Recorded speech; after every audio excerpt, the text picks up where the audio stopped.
اعوذ باللہ من الشیطان الرجیم بسم اللہ الرحمن الرحیم۔ شروع کرتا ہوں اللہ تعالیٰ کے نام سے، الرحمن جو بے حد مہربان ہے، الرحیم نہایت رحم کرنے والا ہے۔ تبارک الذی بڑی برکت دینے والی ہے وہ ذات کے نزل الفرقان کہ جس ذات نے اتارا ہے فرقان حمید قرآن مجید، فرقان کو علی عبدہ اپنے بندے پر، لیکون تاکہ ہو جائے وہ قرآن للعالمین تمام جہان والوں کے لیے نذیرا ڈرانے والا۔ الذی وہ اللہ وہ ذات ہے کہ لہو ملک السماوات والارض اسی کے لیے آسمانوں اور زمینوں کی بادشاہت ہے۔ ولم یتخذ ولدا اور اس نے نہیں بنایا کوئی اولاد کوئی بیٹا۔ ولم یکن لہ شریک فی الملک اور نہیں ہے اس کے لیے کوئی شریک فی الملک بادشاہی میں۔ وخلق کل شیء اور اس نے پیدا کیا ہے ہر چیز کو۔ فقدرہ تقدیرا پس اس نے اندازہ ٹھہرایا اس کا ٹھیک ٹھیک اندازہ ٹھہرانا، ہر چیز کو پیدا بھی کیا اور پھر ہر چیز کو اندازے سے بنایا۔ واتخذوا من دونہ لیکن لوگوں نے کیا کیا، واتخذوا اور بنا لیے ان لوگوں نے من دونہ اس اللہ کو چھوڑ کے اس کے سوا اس کے علاوہ آلہۃ بہت سے دوسرے معبود، ایسے معبود کہ لا یخلقون شیئا وہ کسی چیز کو نہیں پیدا کر سکتے، وہم یخلقون بلکہ وہ خود پیدا کیے ہوئے ہیں، کسی نے ان کو پیدا کیا ہے۔ ولا یملکون لانفسہم ضرا ولا نفعا اور وہ نہیں مالک ہیں اپنی جانوں کے نقصان اور نفع کے۔ ولا یملکون موتا ولا حیاتا اور وہ نہیں مالک ہیں موت اور حیات کے، یعنی زندگی دینے کے کسی کو، کسی کے مارنے کے۔ ولا نشورا اور نہ دوبارہ زندہ کرنے کے وہ مالک ہیں۔ سورۃ الفرقان سورت نمبر 25 اور سپارہ نمبر 18، اس کا درس نمبر اول ہے اور 3 آیتیں آپ کے سامنے تلاوت ہوئی ہیں، پہلی، دوسری اور تیسری۔ آپ نے ان کا ترجمہ سماعت فرمایا۔ سورت کو شروع کرنے سے پہلے 2-3 چیزوں کا جاننا بہت ضروری ہو جاتا ہے۔ سب سے پہلے اس سورت کا نام کیا ہے اور اس کے قوائف کیا ہیں۔ دوسرے نمبر پر ربط سورت کیا ہے۔ جس طرح آیتوں کا آیتوں کے ساتھ ایک ربط ہوتا ہے، تعلق ہوتا ہے، اسی طرح ایک مکمل سورت کا پچھلی سورت کے ساتھ اور اگلی آنے والی سورتوں کے ساتھ بھی ایک تعلق ہوتا ہے اس کی مضامین کے حساب سے۔ اور تیسری چیز ہے سورت کے مضامین، کہ اس سورت میں کیا کیا مضمون بیان ہوئے۔ تو سب سے پہلے اس سورت کا نام جو ہے وہ سورہ فرقان ہے، اور دوسری بات یہ سمجھ لیں کہ قرآن مجید کی جو صورتیں ہیں ان کے اندر کوئی ایسا لفظ استعمال ہوتا ہے، کوئی ایسا واقعہ پیش آتا ہے، کوئی ایسا حکم ہوتا ہے، کوئی ایسا نام موجود ہوتا ہے کہ جس کی وجہ سے اس سورت کا نام رکھ دیا جاتا ہے۔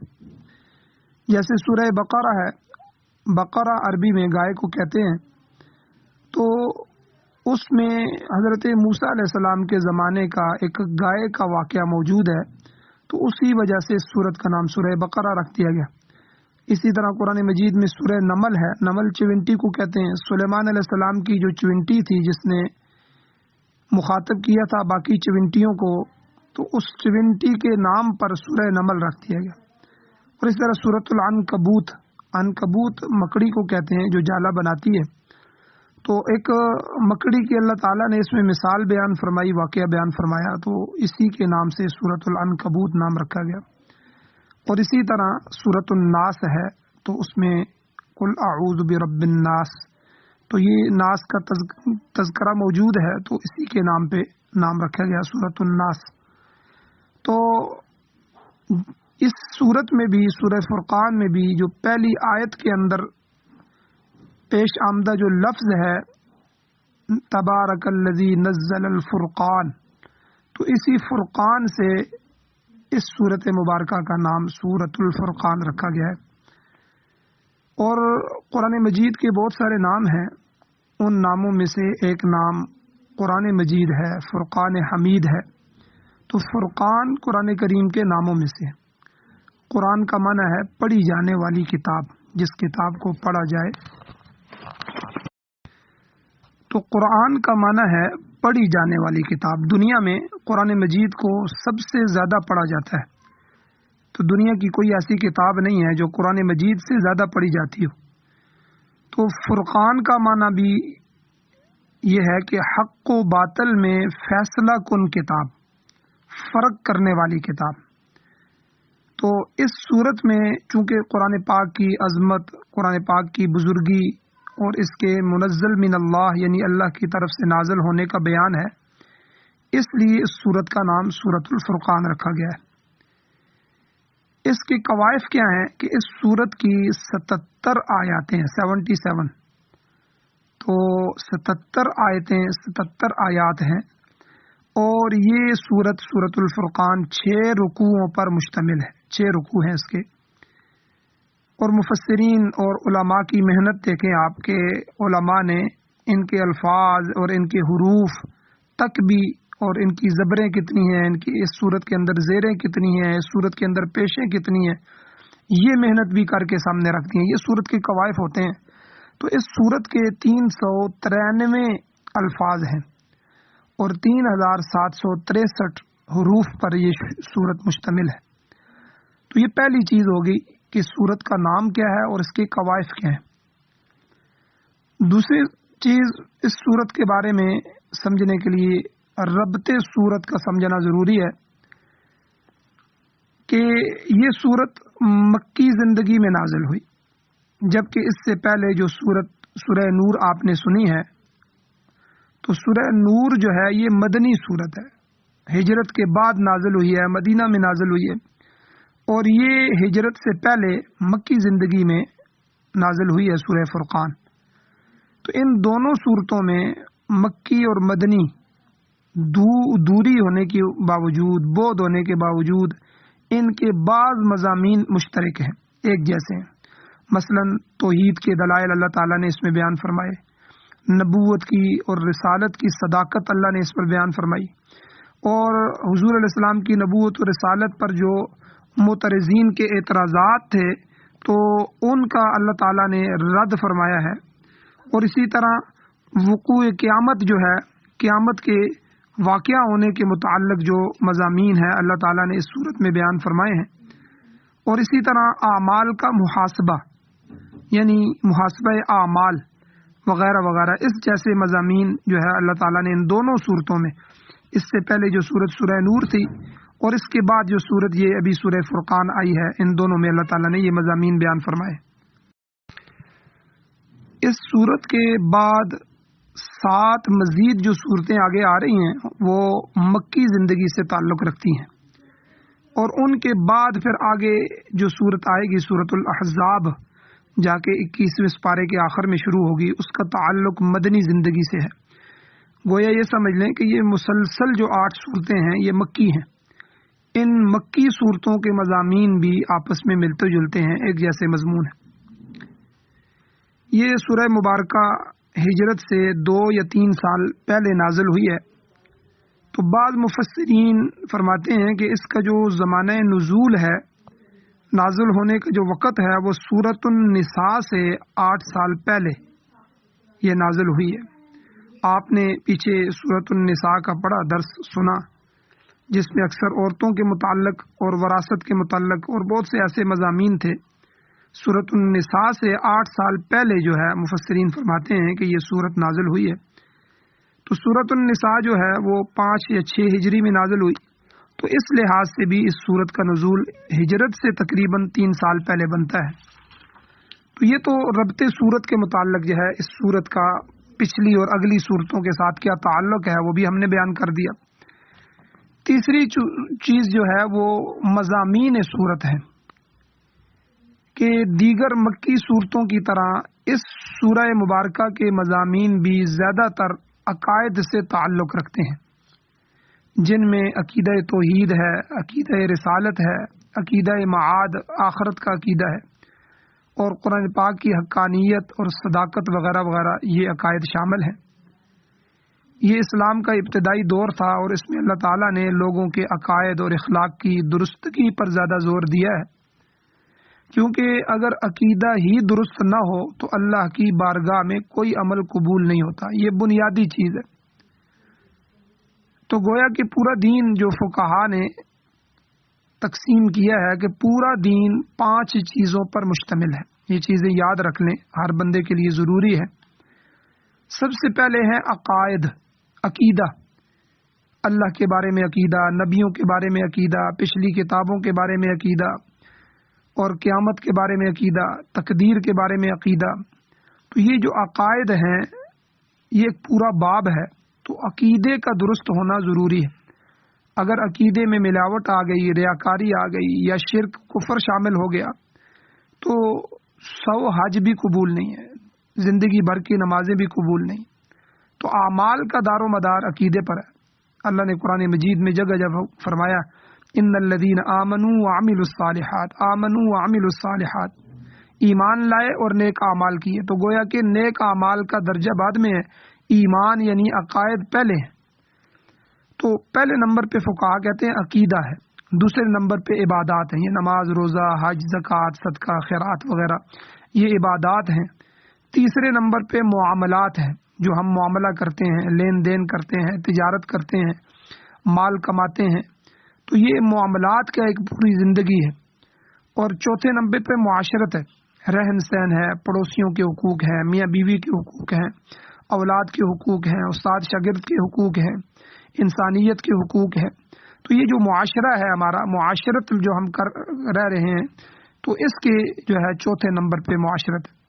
اور 5ویں نمبر پر اخلاق ہے کہ انسان اخلاقی لحاظ سے اچھا ہو جائے، نیک ہو، سچ بولنے والا ہو، وعدہ کرے تو وعدہ پورا کرے، تو یہ اخلاق کے اندر آتے ہیں۔ تو یہ پانچوں کی پانچوں چیزیں درست ہونا ضروری ہے۔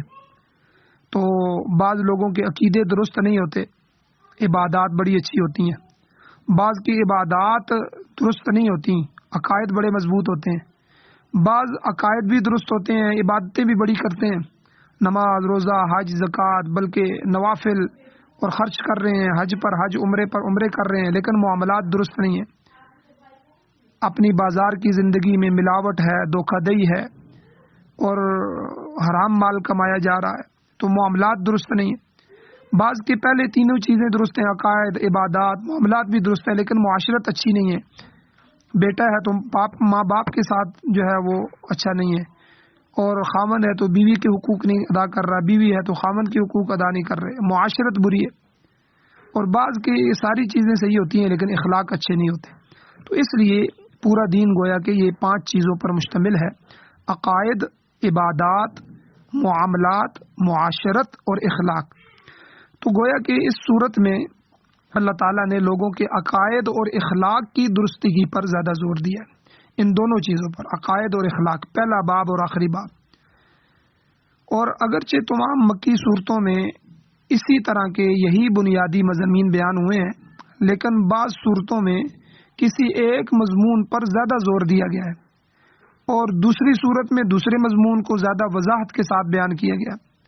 تو یہ اللہ تعالیٰ کا ایک اپنا انداز ہے، اللہ کے کلام کا ایک اپنا اثر ہے کہ جس چیز کو ضروری سمجھا گیا اللہ تعالیٰ نے اس صورت میں ان مضامین کو، ان چیزوں کو اللہ نے بیان فرمایا۔ تو اس صورت میں، سورہ فرقان میں زیادہ تر جو روئے سخن ہے کفار کی طرف سے، جو رسالت پر یعنی رسول اللہ صلی اللہ علیہ وسلم پر اعتراضات کیے گئے ہیں، اللہ تعالیٰ نے ان کا جواب دیا ہے۔ تو اس صورت کا ایک خاص مضمون کیا ہے کہ اللہ کے بندوں کے اوصاف، آگے جا کے ایمان والے کون ہیں، ایمان والوں کی صفتیں کیا ہیں۔ تو آخری رکوع میں اللہ تعالیٰ نے اپنے بندوں کے خاص وصف جو ہیں، خاص ان کی جو حرکات و سکنات ہیں جو اللہ کو پسند ہیں، محبوب ہیں، تو اللہ نے ان کو بیان فرمایا۔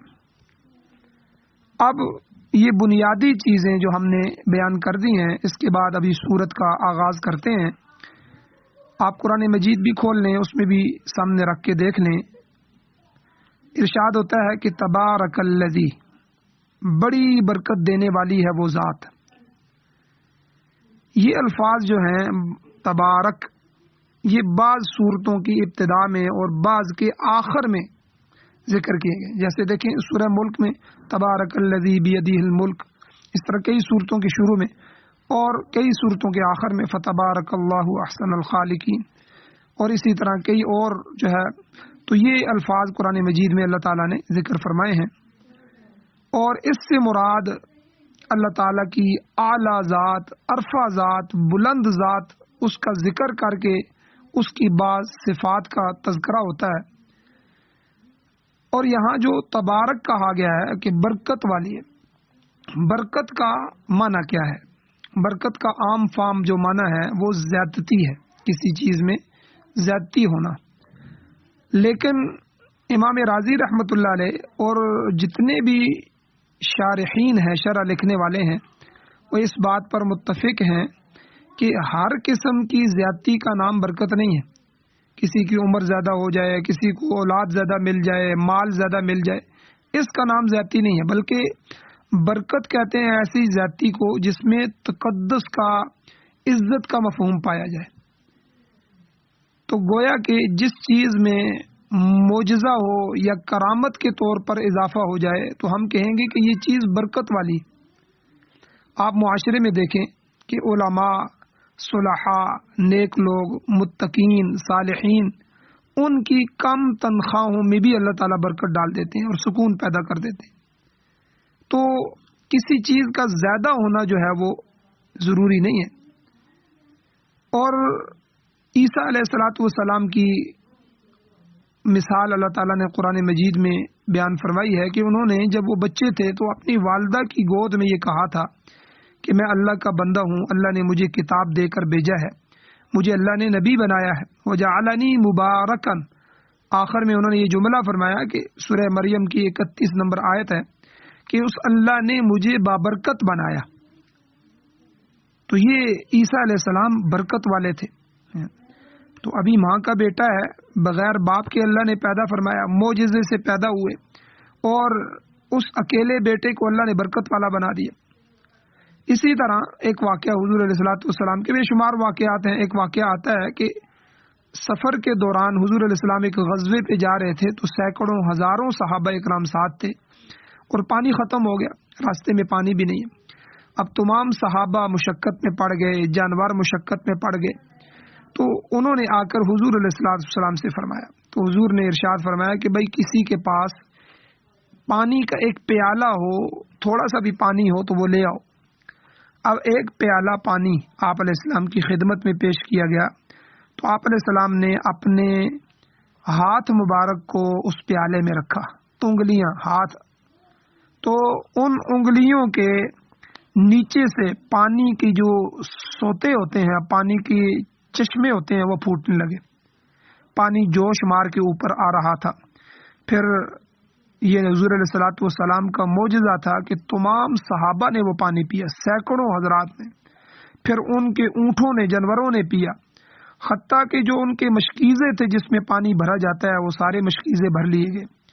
پھر آپ علیہ الصلوۃ والسلام نے پیالے سے ہاتھ نکالا تو وہ اسی طرح پانی سے لبالب بھرا ہوا تھا۔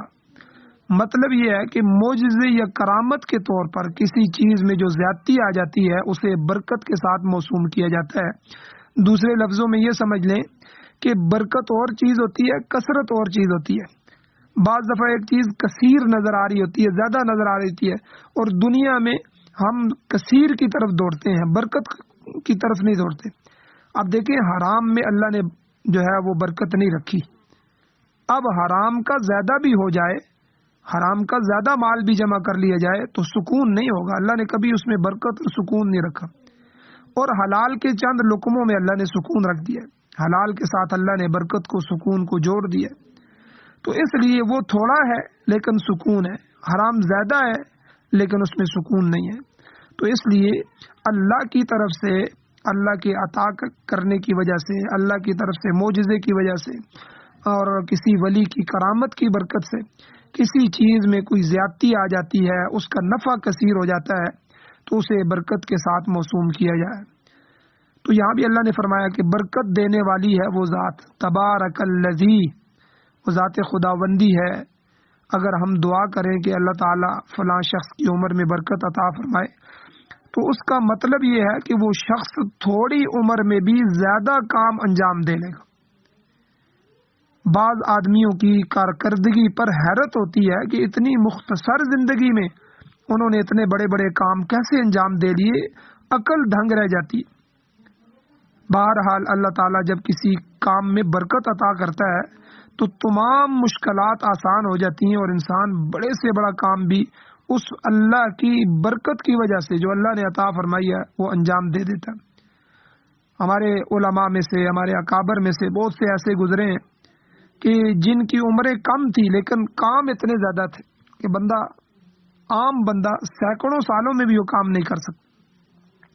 حضرت مولانا اشرف علی تھانوی رحمۃ اللہ علیہ بہت بڑے اللہ والے گزرے ہیں، تو آپ کی 2000 سے زیادہ کتابیں ہیں جو انہوں نے لکھی ہیں، جو انہوں نے تصانیف فرمائی ہیں، جو کتابیں لکھی ہیں۔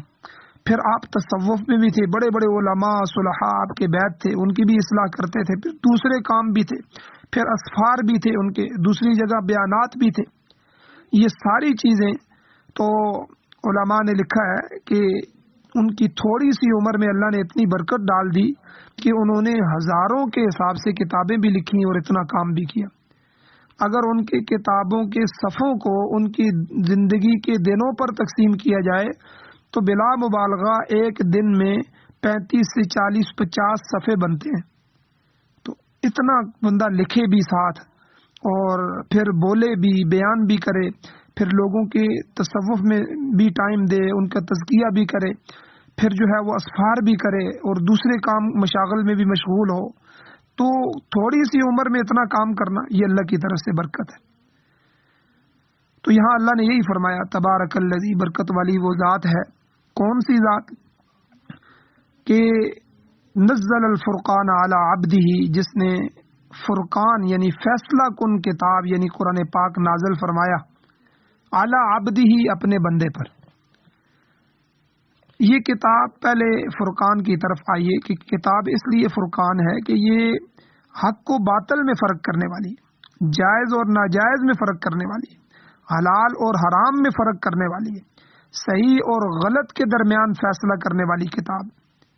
اور یہ کتاب قرآن مجید ہر چیز کو اس طرح کھول کر بیان کرتی ہے کہ کوئی شک، کوئی اعتراض، کوئی شبہ باقی نہیں رہتا۔ آپ دیکھیں کہ انسان کمزور ہے، بعض دفعہ اہل علم حضرات میں سے، بعض دفعہ عوام میں سے لوگ مصلحت کا شکار ہو جاتے ہیں، وقت کا شکار ہو جاتے ہیں، حالات کا تقاضا کہتے ہیں کہ یہ حالات کا تقاضا نہیں ہے اس چیز کو بیان کروں، یا حکمت عملی کا شکار ہو جاتے ہیں۔ لیکن قرآن مجید کسی چیز کا دباؤ میں نہیں آتا، کسی چیز کی جو ہے نا شکار نہیں ہوتا۔ قرآن نے جب توحید بیان فرمائی تو شرک کے گڑھ میں توحید بیان فرمائی، مشرکین مکہ کے درمیان حضور نے جو ہے وہ توحید بیان فرمائی، پھر حلال حرام ہر چیز کو، حق و باطل ہر چیز کو، جائز ناجائز ہر چیز کو، اور صحیح اور غلط ہر چیز کو قرآن مجید نے کھول کھول کر بیان فرمایا۔ وَهَدَيْنَاهُ النَّجْدَيْنِ، سورہ بلد میں 30ویں سپارے میں اللہ فرماتے ہیں کہ ہم نے جو ہے انسان کو دونوں راستوں کی ہدایت دی، دونوں راستے دکھا دیے۔ تو نزل الفرقان، یہ فرقان جو ہے یہ فرق کرنے والی کتاب قرآن مجید اللہ نے نازل فرمائی ہے، اس کو اتارا ہے کس پر؟ علی عبدہ، اپنے بندے پر۔ اور اس بندے سے کیا مراد ہے؟ اس بندے سے مراد کامل اور اکمل بندہ یعنی حضور علیہ الصلوۃ والسلام کی ذات مبارکہ ہے کہ کمال عبدیت کی بنا پر حضور عاجزی میں سب سے زیادہ تھے، بندگی میں سب سے زیادہ تھے۔ اسی بندگی، اسی عبدیت کی بنا پر حضور کا لقب جو ہے وہ عبد ہے۔ حضور علیہ الصلوۃ والسلام کی خود حدیث مبارکہ ہے، ترمذی شریف کی حدیث ہے، صفحہ نمبر 594 میں ہے کہ حضور علیہ السلام نے ارشاد فرمایا انی عبد اللہ، لوگوں میں اللہ کا بندہ ہوں، اللہ کا عبد ہوں، فقولوا عبد اللہ ورسولہ، لہذا مجھے اللہ کا بندہ اور اس کا رسول اسی نام سے ہی پکارا کرو۔ اور حضور نے فرمایا دیکھو عیسائیوں کی طرح میری ذات میں مبالغہ نہ کرنا، میری محبت میں اتنا غلو نہ کرنا کہ مجھے الوہیت کے درجے پہ پہنچا دو۔ اب عیسائیوں نے یہی کیا کہ عیسیٰ علیہ السلام سے اتنی محبت کا اظہار کیا کہ انہوں نے عیسیٰ علیہ السلام جو اللہ کے بندے تھے تو بندگی سے نکال کر خدا کا بیٹا بنا دیا، شرک میں مبتلا ہو گئے۔ تو بعض دفعہ محبت میں غلو جو ہوتا ہے، بڑھ جانا، یا محبت میں کمی جو ہوتا ہے، یہ بگاڑ پیدا کر دیتی ہے۔ افراط اور تفریط، کمی اور زیادتی ہمارے دین میں اس کی ممانعت ہے۔ یہ دین معتدل دین ہے، اور یہ امت امتم وسطا، قرآن نے اس کو فرمایا، یہ معتدل امت ہے، درمیانی امت ہے۔ لہذا کسی کی محبت جو ہے اتنی بھی نہ کم ہو جائے کہ وہ نفرت میں بدل جائے، اور اتنی بھی نہ بڑھ جائے کہ وہ اس کو بندگی کی صفت سے ہی نکال کے خالق کے ساتھ ملانا شروع کر دے۔ تو اس لیے اللہ تعالیٰ نے یہاں حضور علیہ الصلوۃ والسلام کی اسی بندگی کو کہ کمال ابدیت میں حضور جو بڑے ہوئے تھے، اسی کو اللہ تعالیٰ نے یہاں بیان فرمایا کہ نزل الفرقان علی عبدہ، کہ اللہ تعالیٰ نے اس فرقان کو، اس فرقان حمید کو اللہ تعالیٰ نے اپنے بندے پر، مبارک بندے پر، اعلیٰ اور اکمل بندے پر، حضور علیہ الصلوۃ والسلام کی ذات مبارکہ پر اتارا۔ الغرض عبدیت جو ہے یہ تمام کمالات میں سے بلند ترین کمال ہے، جس کے ساتھ اللہ تعالیٰ نے حضور خاتم النبیین صلی اللہ علیہ وسلم کو موصوف فرمایا ہے۔ تو فرمایا کہ اللہ تعالیٰ نے اس فیصلہ کن کتاب کو اپنے کامل بندے پر نازل فرمایا۔ آگے اللہ تعالیٰ نے فرمایا کہ اس قرآن مجید کا جو نزول ہے، اس کا مقصد کیا ہے، کیوں نازل فرمایا؟ لِيَكُونَ لِلْعَالَمِينَ نَذِيرًا، کہ تاکہ وہ بندہ تمام اقوام عالم کے لیے ڈر سنانے والا ہو جائے، نذیر ہو جائے، لوگوں کو ان کے برے انجام سے وہ خوف زدہ کر دے۔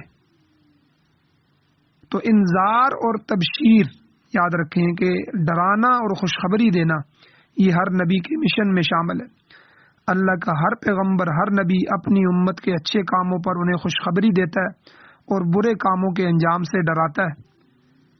تو جنت اور نعمتوں کی خوشخبریاں اور جہنم اور عذابات کا ڈر اور ڈراوا، اس سے قرآن بھرا ہوا ہے۔ تو گویا کہ ترغیب اور ترہیب، تبشیر اور انذار، وعدہ اور وعید، یہ قرآن پاک کا ایک انداز ہے۔ کبھی قرآن خوشخبری سناتا ہے جنت کی، اور کبھی جو ہے وہ لوگوں کو ڈرا رہا ہوتا ہے جہنم سے اور اس کے عذاب سے۔ تو حضور علیہ السلام پر قرآن اس لیے نازل ہوا، اللہ نے فرمایا یکون للعالمین نذیرا، تاکہ یہ حضور جو ہیں تمام جہان والوں کے لیے نذیر بن جائیں، ڈرانے والے بن جائیں۔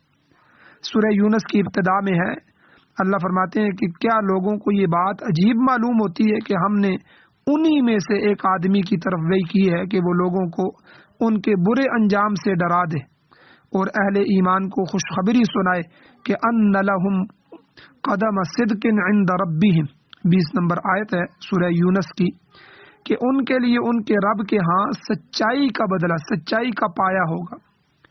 اور جو کفر، شرک کا ارتکاب کرے گا، منافقت اور نفاق کا ارتکاب کرے گا، معاصی اور گناہوں کا ارتکاب کرے گا، اس کا نتیجہ اللہ تعالیٰ کی گرفت کی صورت میں نکلے گا۔ اس لیے اللہ تعالیٰ نے فرمایا کہ نزول کتاب کا مقصد یہ ہے کہ اللہ کا نبی لوگوں کو ان کے برے انجام سے خبردار کر دے، ڈرا دے، لِيَكُونَ لِلْعَالَمِينَ نَذِيرًا۔ آگے اللہ تعالیٰ نے اپنی توحید بیان فرمائی کہ وہ ذات خداوندی کون ہے۔ اللہ نے اپنا تعارف کروایا کہ الذی لہ ملک السماوات والارض، پہلی بات فرمائی کہ جس کی بادشاہی آسمانوں اور زمین میں ہے، اور دوسری بات وہ ایسا پروردگار ہے کہ ولم یتخذ ولدا، جس نے کوئی بیٹا نہیں بنایا، نہ حقیقی بیٹا ہے اللہ کا، نہ مجازی بیٹا ہے، کیونکہ حقیقی بیٹا باپ سے، والد سے جنسیت میں مشابہ ہوتا ہے، مگر اللہ تعالیٰ جنسیت سے پاک ہے، اس کی کوئی جنس، کوئی نسل نہیں ہے، اس کا کوئی خاندان نہیں ہے، لہذا اللہ تعالیٰ کا حقیقی بیٹا ہونا یہ محال ہے، ناممکن ہے۔ ویسے بھی قرآن مجید میں اللہ تعالیٰ کا فرمان ہے، سورہ اخلاص میں آپ پڑھتے ہیں کہ لم یلد ولم یولد، نہ اس اللہ نے کسی کو جنا، نہ وہ کسی سے جنا گیا، یعنی نہ اس کا کوئی بیٹا ہے نہ اس کا کوئی باپ ہے، تو حقیقی تو کچھ بھی نہیں ہے۔ باقی جہاں تک مجازی بیٹے کا تعلق ہے تو قرآن مجید نے عیسائیوں کا یہ عقیدہ بھی بیان کیا ہے، وَقَالُوا اتَّخَذَ الرَّحْمَنُ وَلَدًا سُبْحَانَهُ، سورۃ الانبیاء کی آیت نمبر 26 میں اللہ فرماتے ہیں کہ وہ کہتے ہیں کہ خدائے رحمان نے بیٹا بنا لیا، وَقَالُوا اتَّخَذَ الرَّحْمَنُ، رحمان نے بنا لیا، ولدا اپنا بیٹا اولاد بنا لیے، سبحانہ، آگے اللہ خود فرماتے ہیں، حالانکہ وہ تو اللہ پاک ہے اس سے۔ تو عیسائی کہتے ہیں کہ اللہ نے مسیح علیہ السلام کو، عیسیٰ علیہ السلام کو اختیارات تفویض کر دیے، اختیارات دے دیے کہ وہ لوگوں کی حاجتیں پوری کریں۔ اللہ نے ان پر الوہیت کی چادر ڈال دی، استغفر اللہ، نعوذ باللہ من ذالک۔ تو یہ سب شرکیہ عقائد ہیں جن کی اللہ تعالیٰ نے تردید فرمائی ہے۔ تو بہرحال اللہ تعالیٰ نے یہاں فرمایا کہ اللہ کا کوئی بیٹا نہیں ہے، وَلَمْ يَكُنْ لَهُ شَرِيكٌ فِي الْمُلْكِ۔ اگلی بات اللہ نے فرمائی کہ بادشاہی میں بھی اس کا کوئی شریک نہیں ہے۔ یہ ساری بادشاہی اللہ کی ہے، زمین و آسمان کا اور سارے فضاؤں ہواؤں کا، سیاروں ستاروں کا، اس ساری مملکت کا بادشاہ وہ وحدہ لا شریک ہے۔ تو لم یکن لہ شریک فی الملک، اس کی ملک میں، اس کی بادشاہی میں کوئی شریک نہیں ہے۔ آگے اللہ نے فرمایا وخلق کل شیء، اس نے ہر چیز کو پیدا کیا۔ خالق وہ ہے، ہر چیز کا تخلیق کرنے والا وہ ہے، اس کو تو کسی نے پیدا نہیں کیا۔ پھر آگے اللہ نے فرمایا فقدرہ تقدیرا، اور اسے ایک خاص اندازے کے مطابق اللہ نے مقرر کیا ہے۔ لہذا دنیا کی کوئی چیز بھی آپ اٹھا لیں، کسی چیز میں کوئی نقص نہیں ہے، کوئی عیب نہیں ہے۔ بلا شبہ جو چیز اللہ کی تقدیر سے کائنات میں ظاہر ہوگی اس میں کوئی نقص نہیں ہوگا، بلکہ وہ بہترین شے ہوگی۔ آپ انسان کو دیکھیں، آنکھ، کان، ناک اور جسم کے اعضاء ہر اپنی اپنی جگہ پہ ہیں۔ اگر کسی اور جگہ لگے ہوتے تو جسم انسانی کتنا بدنما ہو جاتا۔ تو فقدرہ تقدیرہ، اللہ تعالیٰ نے ہر چیز کو ایک بہترین خاص اندازے کے مطابق مقرر کیا۔ ہمارے بزرگوں میں سے کسی کا مقولہ ہے، جیسا کہ امام غزالی رحمۃ اللہ علیہ نے بھی کہا ہے، لیس ابداع مما کان، کائنات میں جو چیزیں واقع ہوئی ہیں، پیدا ہوئی ہیں، ان سے عمدہ کوئی چیز ہو ہی نہیں سکتی، کیونکہ یہ خدا تعالیٰ کی تقدیر سے مارز وجود میں آئی ہیں، اور اس اللہ نے ہر چیز کا ٹھیک ٹھیک اندازہ کر رکھا ہے، اور ہر چیز کی تقدیر اسی کے قبضہ قدرت میں ہے۔ لیکن اللہ تعالیٰ نے پھر انسان کی کیفیت بھی بیان کی کہ انسان کتنا ظالم ہے۔ یہ ساری میری صفات ہیں، یہ ساری میری توحید ہے، میں مالک ہوں، میں خالق ہوں، سب کچھ ہوں، تو اس کے باوجود انسان کتنے ظالم ہے کہ وَاتَّخَذُوا مِن دُونِهِ آلِهَةً، کہ انہوں نے اللہ کے سوا دوسرے لوگوں کو، دوسری چیزوں کو معبود بنا لیا، کہ یہ غیروں کو بھی حاجت روا سمجھنے لگے، غیروں کو مشکل کشا سمجھنے لگے، اور جو عبادت میرے لیے خالص کرنی چاہیے تھی، مخلصین لہ الدین اور حنفاء للہ، اللہ کے لیے یکسو ہو جاتے، لیکن دوسروں کی عبادت کرتے ہیں۔ کسی کو کوئی آگ کو پوج رہا ہے، کوئی سورج کو پوج رہا ہے، کوئی چاند کی عبادت کر رہا ہے، کوئی درخت کے سامنے سجدہ کر رہا ہے، کوئی ہندوؤں کی طرح گائے کا پجاری ہے، کوئی گھوڑے کا پجاری ہے، کوئی کس کو راضی کر رہا ہے، کوئی فرشتوں اور جنات کی پوجا کر رہا ہے، کوئی ان قبر والے اولیاء اللہ سے مرادیں پوری کروا رہا ہے، ان سے جا کے مانگ رہا ہے، تو ان کو نافع اور زار سمجھ کر عبادات ان کے لیے کر رہا ہے، سجدہ ان کے لیے کر رہا ہے، اپنی نظر و نیاز ان کو پیش کر رہا ہے۔ تو گویا کہ لوگوں نے شرک کے مختلف راستے بنا رکھے ہیں جن کے ذریعے وہ دوسروں لوگوں کو خدا کے منصب پر فائز کرتے ہیں۔ تو اللہ نے یہاں گلا فرمایا وَاتَّخَذُوا مِن دُونِهِ آلِهَةً، کہ میں مالک ہوں، میں خالق ہوں، اور ہر چیز کو خلق کل شیء، ہر چیز کو میں نے بنایا، اور لم یکن لہ شریک فی الملک، میری بادشاہی میں کوئی شریک نہیں، فقدرہ تقدیرا، خاص اندازے سے بنایا، سب کچھ میں نے کیا ہے۔ تو اس کے باوجود انسان ظالم ہے کہ وَاتَّخَذُوا مِن دُونِهِ آلِهَةً، کہ انہوں نے میرے سوا دوسرے لوگوں کو معبود بنا لیا۔ اور بعض یہاں تک بھی کہتے ہیں لوگ کہ ان کے جو معبود ہیں جن کی وہ پوجا کر رہے ہیں وہ جبری سفارشی ہیں، جبرن سفارش کریں گے اور ان کے کام کروائیں گے، کیونکہ اللہ تعالیٰ ان کی سفارش کو رد ہی نہیں کر سکتا۔ کتنا غلط عقیدہ ہے۔ بعض لوگوں نے یہ باطل عقیدہ بنایا ہے کہ ہم ان کو راضی کریں گے تو اللہ ہم سے راضی ہو جائے گا، لہذا ہمیں اللہ کی نظر و نیاز کی ضرورت نہیں ہے، ہماری نظر و نیاز ان کے لیے۔ بعض اپنے اور خدا تعالیٰ کے درمیان واسطے کی تلاش میں رہتے ہیں کہ ہماری تو وہاں تک رسائی نہیں ہے، درمیان میں کوئی ایسی ہستی ضروری ہے جو ہمیں وہاں تک پہنچا دے۔ تو یہ سب کفریہ اور شرکیہ عقائد ہیں جن کی کوئی حیثیت نہیں ہے۔ آگے اللہ تعالیٰ نے صفت تخلیق بیان فرمائی۔ اللہ نے فرمایا کہ انہوں نے اللہ کے سوا دوسرے معبود بنا رکھے ہیں، حالانکہ ان کے معبودوں کو دیکھا جائے جن کو انہوں نے معبود بنایا ہے کہ لا یخلقون شیئا، وہ کوئی چیز پیدا کرنے پر قادر نہیں ہے، ایک مکھی نہیں بنا سکتے، ایک مکھی کا پر نہیں بنا سکتے، اور حالت یہ ہے کہ وہ ہم یخلقون، وہ تو خود اللہ تعالیٰ کے پیدا کیے ہوئے ہیں۔ جو خود بنا کچھ نہ سکے اور خود اپنے پیدا ہونے میں بھی اللہ کا محتاج ہو، وہ تمہارا معبود کیسے ہو سکتا ہے؟ سورہ نحل میں اللہ تعالیٰ نے ارشاد فرمایا، آیت نمبر 17 ہے کہ افمن یخلق کمن لا یخلق، کہ بھلا پیدا کرنے والی ہستی اور نہ پیدا کرنے والے یہ دونوں برابر ہو سکتے ہیں؟ اللہ پوچھ رہے ہیں، ہرگز نہیں۔ کائنات کی ہر چیز اللہ تعالیٰ کی مخلوق ہے، تخلیق کردہ ہے، انسان ہے،